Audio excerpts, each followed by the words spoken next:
본문은 데라의 족보에 이어서 데라의 가족들이 고향이었던 갈대인의 땅인 우르를 떠나게 된 사연에 대해서 들려주고 있습니다. 31절을 보십시오. 데라가 그 아들 아브람과 하란의 아들인 그의 손자 롯과 그의 며느리 아브람의 아내 사레를 데리고 갈대아인의 우르를 떠나 가나안 땅으로 가고자 하더니 하란에 이르러 거기 거류하였으며 말씀하고 있습니다. 데라는 원래 우르 땅에서 우상을 섬기던 사람이었습니다. 그런데 데라는 갈대아인의 땅인 우르를 떠나야 되겠다 이렇게 결단을 했던 것이죠. 자, 그 이유가 무엇인지에 대해서 성경에 정확하게 나와 있지는 않지만 아마도 추측해 보건대 자신의 아들이 자신을 앞서서 먼저 죽은 것이 데라에게는 큰 충격이 됐던 것 같습니다. 그래서 자식의 생명을 지켜주지 못한 헛된 신에 대한 회의감이 느껴졌을 것이고요. 자녀들의 새로운 미래를 위해서 과감하게 그 땅을 떠났던 것 같습니다. 데라는 우르에서 하란까지 무려 1000km에 달하는 거리를 떠나왔지만 건강상의 문제로 하란에서 머물다가 죽고 말았습니다. 아마 데라는 명확한 하나님의 부르심을 받지 못했던 것 같고요. 그래서 당시에 번영했던 도시였던 이 하란이라고 하는 곳에 만족하면서 거기에 머물러 있었던 것으로 보입니다. 그리고 그 이후에 아브라함은 하나님의 명확한 부르심을 듣게 됩니다. 자, 오늘 12장 1절 말씀을 우리 한 번 더 같이 읽겠습니다. 여호와께서 아브라함에게 이르시되 너는 너의 고향과 친척과 아버지의 집을 떠나 내가 네게 보여줄 땅으로 가라. 자, 이번에는 하나님께서 아브라함에게 나타나셔서 고향과 친척과 아버지의 집을 떠나서 하나님께서 보여주실 땅으로 가라 이렇게 말씀하셨습니다. 하나님께서는 아브라함의 가족들이 하란에 머물러 있지 않고 하나님께서 말씀하시는 가나안 땅으로 들어가기를 원하셨던 것이죠. 자, 그런데 이미 아브라함은 고향인 갈대아 우르를 떠나왔는데 왜 하나님께서는 고향과 친척과 아버지 집을 떠나라 이렇게 말씀하셨을까요? 4절에 보니까요. 아브라함이 아내 사레와 조카 롯을 데리고 하란을 떠날 때의 나이가 75세였다. 이렇게 이야기하고 있습니다. 자, 그러니까 아브라함이 하란을 떠날 때 아직도 아버지인 데라는 생존해 있었습니다. 데라는 70세에 아브라함을 낳았고요. 205세에 죽었습니다. 아브라함이 하란을 떠날 때 데라는 145세였고요. 이후에도 60년을 더 살았습니다. 그러니까 아브라함은 여전히 하란에서 살고 있었던 아버지의 집을 떠났고요. 고향과도 같았던 그곳 하란 그리고 그곳에 살고 있었던 친척들을 떠났던 것이죠. 아브라함이 하란에 머물 수밖에 없었던 인간적인 이유가 있었을 겁니다. 아버지 데라는 병들었고 돌봐야 할 가족들과 친척들도 있었습니다. 그러나 하나님께서는 아브라함에게 믿음의 삶을 살아가기 위해서는 모든 인간적인 이유와 핑계를 떠나서 결단해야 된다라고 하는 것을 말씀하셨습니다. 마치 예수님께서 제자들을 부르셨을 때 제자들이 아버지와 배 그리고 그물을 버리고 주님을 따랐던 것처럼 신앙의 결단이 필요하다라고 하는 것이죠. 여러분, 우리도 하나님께서 우리를 부르실 때 주저하는 마음이 생길 수 있습니다. 우리가 익숙하게 여기던 곳을 떠나서 신앙인으로서 결단해야 할 때 망설이거나 주저하게 될 수 있다는 것이죠. 그러나 우리는 하나님의 부르심에 믿음으로 응답해야 하고요. 인간적인 이유나 핑계에 머물러 있을 것이 아니라 적극적으로 결단하고 행동하는 사람들이 되어야 한다는 것입니다. 하나님께서는 그렇게 결단하면서 떠나는 아브라함을 향해서 어떤 복을 주실 것인가라고 하는 것을 약속해 주셨습니다. 2절을 보십시오. 내가 너로 큰 민족을 이루고 내게 복을 주어 내 이름을 창대하게 하리니 너는 복이 될지라 말씀하고 있습니다. 하나님께서는 믿음으로 결단하는 사람들에게 반드시 복을 주십니다. 하나님께서 아브라함에게 큰 민족을 이루고 그 이름을 창대하게 해서 복의 출발점이 되겠다. 복의 근원이 되게 하시겠다. 이렇게 말씀하셨습니다. 결국 아브라함은 믿음의 결단을 통해서 믿음의 조상이 되는 복을 누리지 않았습니까? 또 아브라함의 복은 자신과 그 자녀들에게만 머물렀던 것이 아니라 다른 사람들에게로까지 흘러갔다 말씀하지요. 3절은 이렇게 말씀합니다. 너를 축복하는 자에게는 내가 복을 내리고 너를 저주하는 자에게는 내가 저주하리니 땅의 모든 족속이 너로 말미암아 복을 얻을 것이라 하신지라 말씀합니다. 하나님께서는 아브라함을 축복하는 자에게는 하나님께서 복을 내리시고 아브라함을 저주하는 자에게는 하나님께서도 저주하실 것이다 말씀하셨습니다. 하나님께서는 믿음의 사람들의 관계 속에도 개입하셔서 믿음의 사람들 때문에 복도 주시고 저주도 내리시는 분이시다라고 하는 것을 깨닫게 되는 것이죠. 결국 하나님께서는 아브라함을 통해서 땅의 모든 족속이 복을 받을 것이다 말씀하셨습니다. 하나님께서는 믿음의 사람들과 공동체를 통해서 온 세상에 하나님의 복이 흘러가게 하시기를 원하신다는 것이죠. 우리가 이 사실을 기억해야 하고요. 이런 사명과 복을 위해서 기도해야 한다는 것입니다.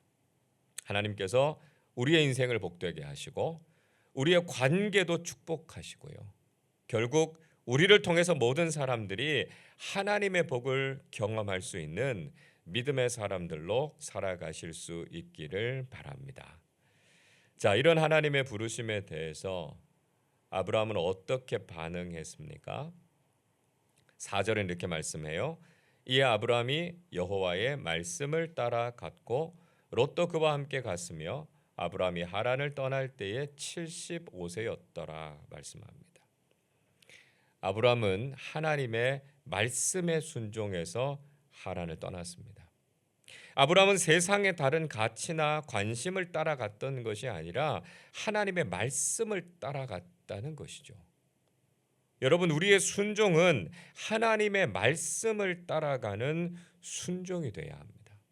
오늘도 우리에게 들려주시는 하나님의 말씀에 귀를 기울이고 그 말씀에 순종하는 사람들이 되기로 결단하는 사람들이 되실 수 있기를 바랍니다. 자, 아브라함은 그렇게 자신의 아내 사레와 조카 롯을 데리고 또 그곳에서 얻은 재산과 종들을 이끌고 가나안 땅에 들어갔습니다. 6절을 보시면 아브라함의 가족들은 가나안 땅 세겜 지역의 모래 상수리 나무에 이르렀는데요. 그곳에 가나안 원주민들이 살고 있었다 말씀합니다. 자, 하나님께서는 그렇게 순종하고 가나안 땅으로 들어간 아브라함에게 다시 복을 주시겠다고 약속하시죠. 7절 이렇게 말씀합니다. 여호와께서 아브라함에게 나타나 이르시되 내가 이 땅을 내 자손에게 주리라 하신지라 자기에게 나타나신 여호와께 그가 그곳에서 제단을 쌓고 말씀합니다. 하나님께서는 그 말씀에 순종한 아브라함에게 그 땅을 아브라함과 그 자손들에게 주실 것이라고 약속하셨습니다. 하나님의 말씀에 순종하는 사람들에게는 하나님께서 약속하신 복을 반드시 내려주신다라고 하는 것을 분명히 말씀하고 있는 것이죠. 하나님의 말씀에 대해서 아브라함은 다시 믿음으로 행동합니다. 7절 하반절에 보니까요. 자기에게 나타나신 여호와께 그가 그곳에서 제단을 쌓았다 말씀하죠. 아브라함은 자신에게 나타나셔서 말씀하신 하나님을 위해서 그곳에 제단을 쌓았습니다. 8절도 이렇게 말씀합니다. 거기 베델 동쪽 산으로 옮겨 장막을 치니 서쪽은 베델이요 동쪽은 아이라 그가 그곳에서 여호와께 제단을 쌓고 여호와의 이름을 부르더니 말씀합니다. 자, 그리고 그는 베델과 아이 사이에 제단을 쌓고 여호와의 이름을 불렀습니다. 아브라함의 행동은 구체적인 예배의 행위를 말하고 있습니다. 그는 하나님께서 자신의 인생의 주인이시다라고 하는 것을 인정하면서 자신을 부르신 하나님께 예배로 영광을 돌리고 있습니다. 성경은 하나님의 말씀에 순종하고 하나님의 부르심에 응답하는 사람들의 삶의 중요한 특징이 바로 예배자로 살아가는 것이다 하는 것을 말씀하고 있는 것이죠. 여러분, 우리가 하나님께서 기뻐하시는 신앙인이라는 것을 무엇을 통해서 알 수 있습니까? 그 사람이 온전히 하나님 앞에서 예배하는 모습을 보면 알 수 있습니다. 정말 하나님의 이름을 부르면서 온전한 예배를 드리는 사람들은 하나님께 순종하고 하나님의 뜻을 따라서 사는 사람들입니다. 우리가 드리는 예배는 단지 종교적인 의식이 아니라 우리의 삶 전체를 하나님께 드리는 믿음의 고백이다라고 하는 것을 알아야 한다는 것이죠. 하나님께서는 예배자였던 아브라함의 지경을 점점 더 넓혀 주셨습니다. 9절에 보니까 아브라함과 그 가족들이 점점 남쪽으로 옮겨갔다 말씀하죠. 그리고 이후에 남부의 네겝 지역 헤브론에 있는 마므레 상수리 나무 사이에서 거주하게 됩니다. 하나님께서는요, 믿음의 사람들의 삶의 터전을 넓히시고 그들이 거주할 땅으로 인도하시는 하나님이 되신다라고 하는 것을 보여주고 있습니다. 여러분, 오늘도 우리는 하나님께서 부르시는 음성에 순종하는 사람들이 되어야 하겠습니다. 우리가 익숙하고 편안했던 삶의 자리를 떠나서 하나님께서 원하시고 뜻하시는 자리로 믿음의 결단을 하고 움직일 수 있는 사람들이 되어야 한다는 것이죠. 하나님께서는 믿음으로 결단하고 나아가는 사람들에게 놀라운 복과 은혜를 허락해 주실 것입니다. 아브라함에게 큰 민족을 이루게 하시고 그 땅을 주시고요, 축복의 통로가 되게 하시겠다라고 하는 이 약속이 우리의 삶에도 이루어지시기를 축복합니다. 우리의 모든 삶의 여정은 하나님을 향한 예배가 되어야 합니다. 우리가 하나님의 말씀에 순종하고 하나님의 뜻에 믿음으로 응답하는 사람들이 되셔서 온전한 예배자의 삶을 살아가며 하나님께서 우리의 지경을 넓혀주시는 은혜를 경험하시기를 주님의 이름으로 축원합니다. 기도하겠습니다. 사랑과 은혜가 풍성하신 하나님 아버지, 오늘 이 아침에도 저희들을 말씀과 기도의 자리로 부르심에 감사드립니다.